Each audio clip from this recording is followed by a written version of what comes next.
नमस्कार। आज मैं बेनवोल्ट की तरफ से आप सभी फार्मर भाइयों का स्वागत करता हूँ।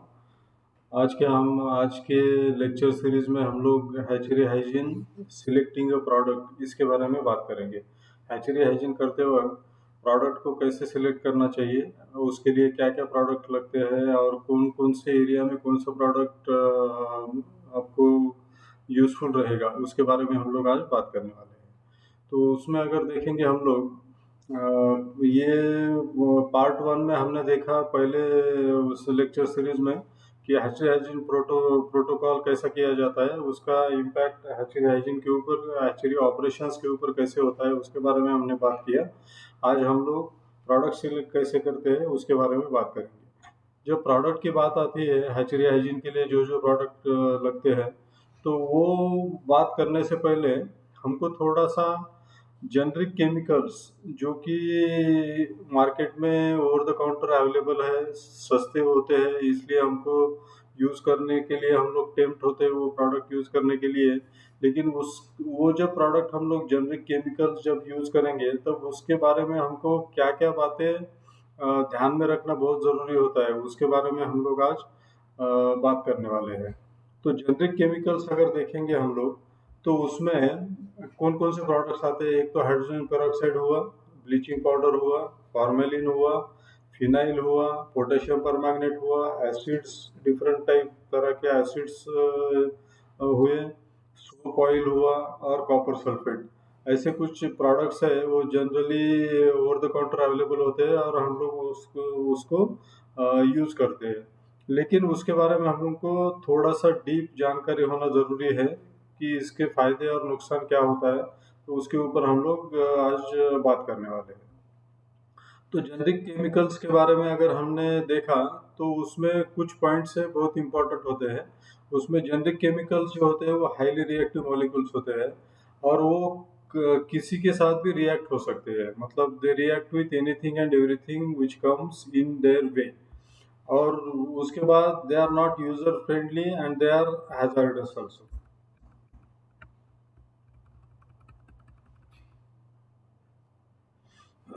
They emit toxic gases. Some are carcinogenic and mutagenic too, cancer causing भी होते हैं और उससे जेनेटिक ये भी आपको हो सकता है। और उसके बाद they are also corrosive in nature.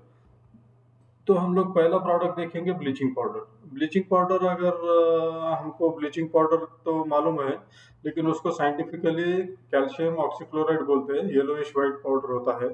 वो जो होता है ब्लीचिंग पाउडर एक्चुअली मैन्युफैक्चर होता है जो अपना चूना रहता है, चूने के ऊपर क्लोरीन गैस का ट्रीटमेंट करने के बाद कैल्शियम ऑक्सीक्लोराइड तैयार होता है और पानी तैयार होता है, तो उसमें कैल्शियम ऑक्सीक्लोराइड को ब्लीचिंग पाउडर हम लोग जनरली बोलते हैं।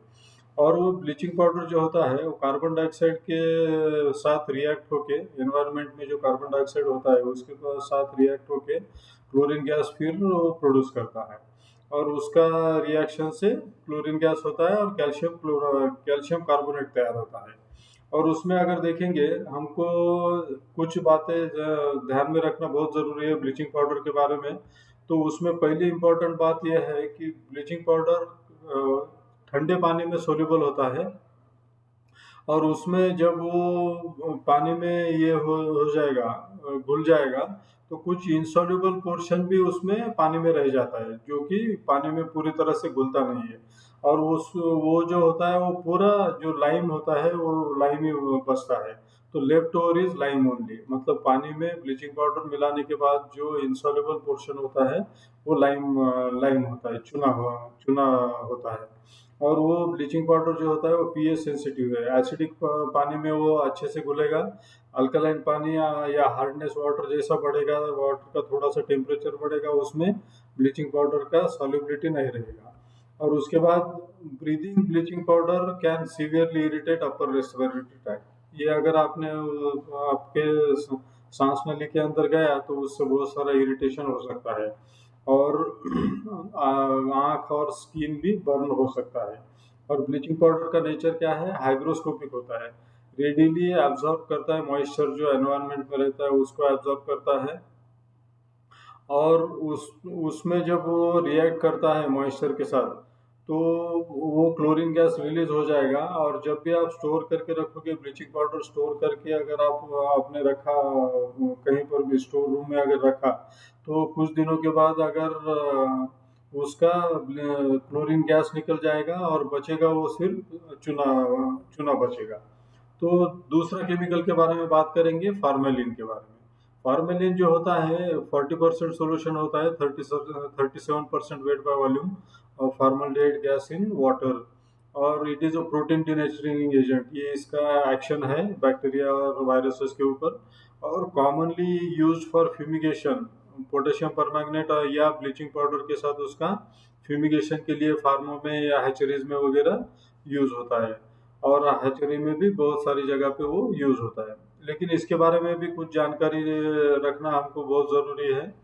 तो उसमें अगर देखेंगे कि फॉर्मल्डिहाइड जो है, फॉर्मेलिन है, less useful in presence of organic matter. जहाँ जहाँ पर गंदगी होगी वहाँ फॉर्मेलिन काम नहीं करेगा।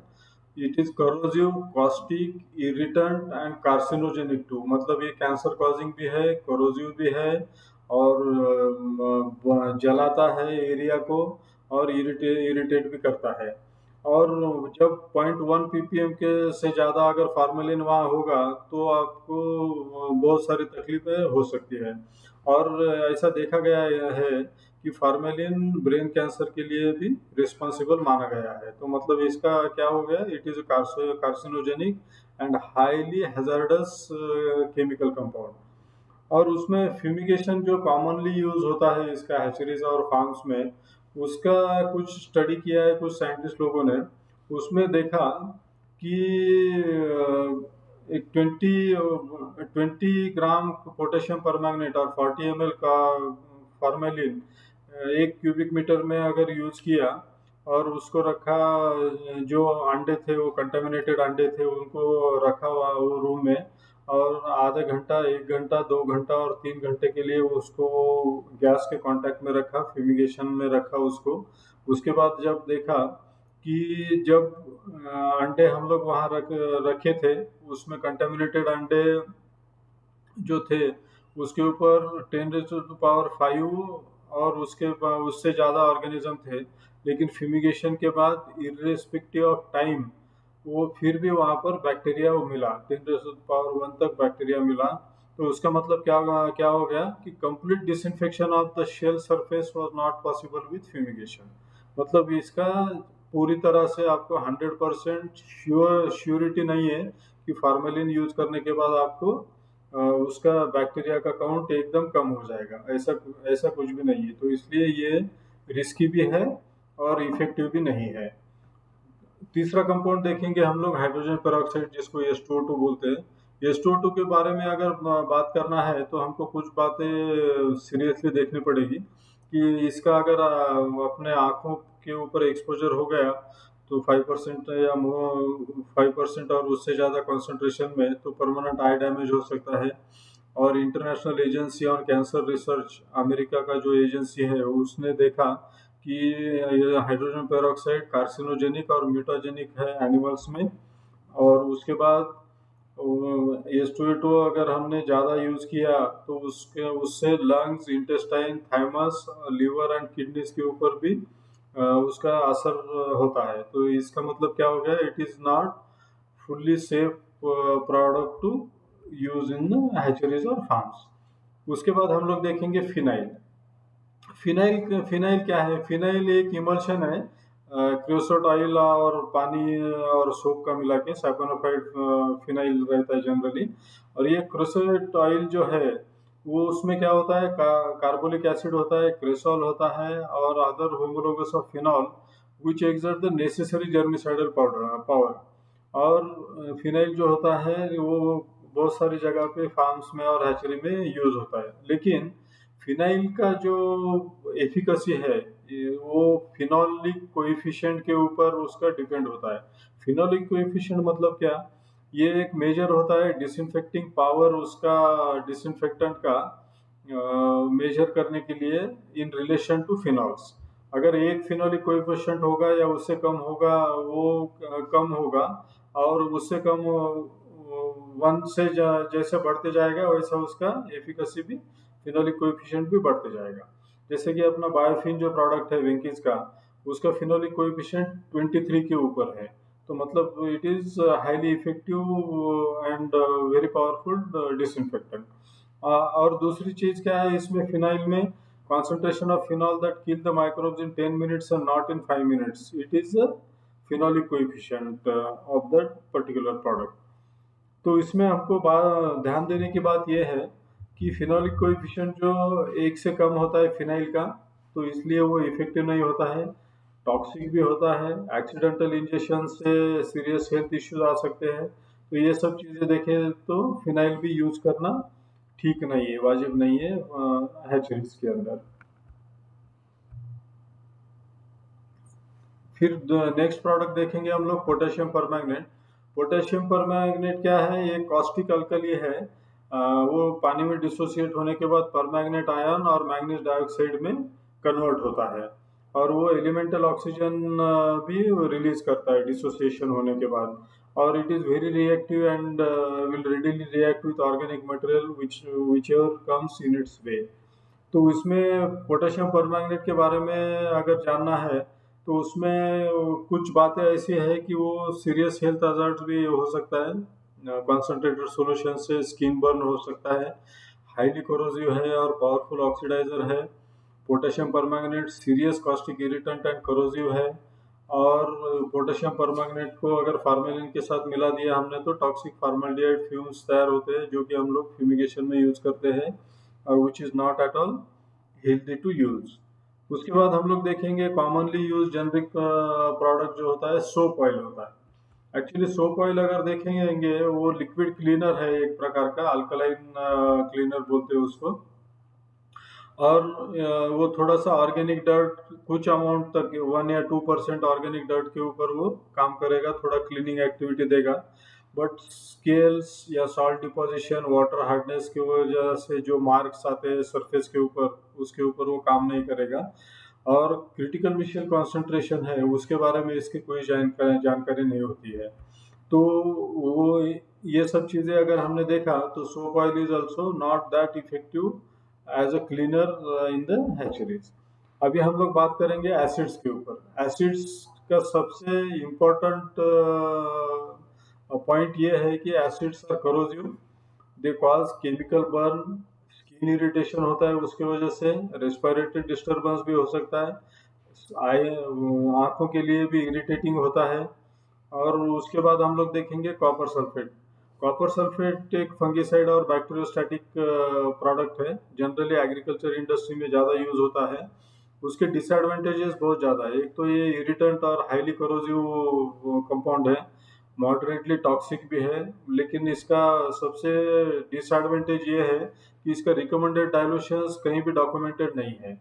मतलब ये बेसिक ये जो केमिकल है, ये केमिकल दूसरे प्रोडक्ट्स बनाने के लिए जनरली यूज होता है। तो हमने देखा कि ये जो जेनरिक प्रोडक्ट्स जो होते हैं वो हम लोग यूज करते हैं हैचरी में, लेकिन उसके डिसएडवांटेजेस बहुत ज़्यादा है।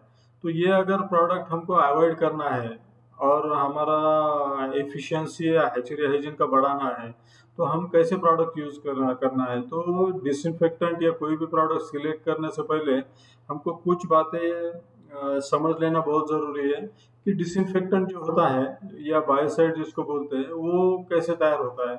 उसमें दो चीज़ें होती है, एक तो एक्टिव्स होता है जो लेबल के ऊपर आपको प्रोडक्ट के लेबल के ऊपर दिखेगा, बॉटल के ऊपर दिखेगा। उसमें phenols, cresols, chlorine, quaternary ammonia, aldehydes ऐसा लिखा होता है। और उसमें ये सब जो प्रोडक्ट्स है फिनॉल्स, क्रेसॉल्स वगैरह, इसका एफिकेसी बढ़ाने के लिए और उसका स्टेबिलिटी बढ़ाने के लिए कुछ इनर्ट्स और इनएक्टिव्स यूज होते हैं वो प्रोडक्ट में, जो कि लेबल के ऊपर मेंशन नहीं होते हैं। उसमें करोजन इनहिबिटर्स हो गए, मतलब वो जो मटेरियल सेफ्टी के लिए, बिल्डर्स, चिलेंट्स हो गए, सर्फेक्टेंट्स हो गए, ह्यूमेक्टेंट्स हो गए, स्टेबलाइजर्स हो गए, फॉग एनहांसर्स हो गए।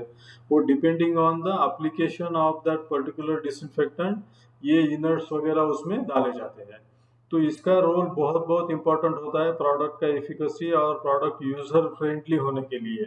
तो इसलिए कभी भी ब्रांडेड प्रोडक्ट यूज करना सबसे बेहतर होता है। तो उसमें जो एक्टिव्स होते हैं उसमें भी कुछ क्लासिफिकेशन होता है। उसमें ऑक्सीडाइजिंग बायोसाइड और नॉन ऑक्सीडाइजिंग बायोसाइड्स बोलते हैं उसको। ऑक्सीडाइजिंग बायोसाइड्स में क्लोरीन आता है, आयोडोफोर्स आते हैं, कॉम्प्लेक्स आयोडीन्स आते हैं, हाइड्रोजन पेरोक्साइड आता है, पर एसिड आता है, पर ऑक्सीजन कंपाउंड्स आते हैं। नॉन ऑक्सीडाइजिंग बायोसाइड्स में quaternary ammonia, phenols, biguanides, organic acids, aldehydes, ये सब प्रोडक्ट्स उसमें नॉन ऑक्सीडाइजिंग बायोसाइड्स में आते हैं। तो उसमें जो भी हमने प्रोटोकॉल हैचरी का दिया है उसमें हमने क्या रिकमेंड किया है कि आपके हैचरी हाइजीन के लिए 5 चीज़ें ज़रूरी है। वो 5 चीज़ें कौन सी है? एक तो गुड क्वालिटी क्लीनर होना चाहिए आपके पास। उसके बाद गुड क्वालिटी वाटर सैनिटाइजर होना चाहिए। डीस्केलिंग के लिए एक प्रोडक्ट होना चाहिए और 2 डिसइंफेक्टेंट होने चाहिए। ये 5 प्रोडक्ट के ऊपर परफेक्टली हैचरी हाइजीन हो सकता है। तो उसमें पहला प्रोडक्ट हम लोग देखेंगे वेंकीज का यूनिवर्सल बार्न क्लीनर, यूबीसी जिसको बोलते हैं। वो scales, mineral deposit, biofilm, grime, grease, protein, fatty acids, ये सब ऑर्गेनिक और इनऑर्गेनिक डर्ट निकालने के लिए सबसे बढ़िया एम्फोटेरिक क्लीनर है। दूसरा प्रोडक्ट हो गया डिसइंफेक्टेंट B904। B904 में क्वार्ट्स है, 23% क्वाटनरी अमोनिया है, डिफरेंट टाइप से डिफरेंट कार्बन चेन लेंथ के क्वाटनरी अमोनिया है, और उसमें TBTO है, tributyltin tin oxide, which is a potent antifungal agent and which is 1% added to it. So B904 is perfectly good compound for disinfection in the hatchery. तीसरा product हो गया बायोबस्टर। बायोबस्टर में potassium मोनोपर sulphate compound होता है 49.8% और सोडियम क्लोराइड 1.5% होता है। उसके बाद बायोबस्टर प्लस एक प्रोडक्ट है। बायोबस्टर या बायोबस्टर प्लस दोनों में से कोई भी यूज कर सकते हो। उसमें पोटेशियम मोनोपर सल्फेट 49.8% होता है और सोडियम डाइक्लोरो आइसोसाइनुरेट 5% होता है। उसके बाद डिस्केलर और डिसइंफेक्टेंट जिसका मैंने बात किया था, वो प्रोडक्ट है एक्वामैक्स। बेंजाल्कोनियम क्लोराइड सॉल्यूशन 6% और सिट्रिक एसिड 8% उसमें होता है। तो दिस इज अ परफेक्ट डिस्केलर। जहाँ जहाँ पर भी आपको इनऑर्गेनिक डर्ट होगी वहाँ पर एक्वामैक्स परफेक्टली काम करेगा। पाइपलाइन क्लीनिंग के लिए काम करेगा, टैंक क्लीनिंग के लिए काम करेगा, और जो भी सॉल्ट एक्यूमुलेशन मशीन्स के अंदर हुआ है वो रिमूव करने के लिए भी एक्वामैक्स सबसे बढ़िया ऑप्शन होगा। और बाद में सैनिटाइजर जिसके बारे में मैं बात कर रहा था, BBClO2 टैबलेट, ये है प्योर क्लोरीन डाइऑक्साइड की टैबलेट होती है। एक टैबलेट 10 ग्राम की 2000 लीटर में अगर मिलाया तो 0.5 ppm सॉल्यूशन होता है। ये परफेक्ट डोज है वाटर सैनिटेशन के लिए। और एक सैनिटाइजर है क्वाटरिना 4, जो DDAC कंपाउंड है, डाइडिसाइल डाइमिथाइल अमोनियम क्लोराइड, उसमें 7% वेट बाय वॉल्यूम होता है उसमें। तो ये हो गया हैचरी हाइजीन में जो भी प्रोडक्ट्स आपको ज़रूरी है। जो भी आप जेनरिक केमिकल्स को alternative, safe alternative, economical alternative आप बोल सकते हो उसको। तो वो प्रोडक्ट है जैसे कि BBClO2 टैबलेट हो गया, एक्वामैक्स हो गया, 2 डिसइंफेक्टेंट्स हो गए, और एक एम्फोटेरिक क्लीनर हो गया।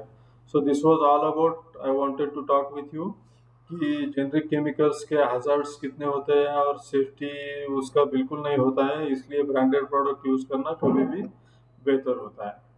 Thank you so much.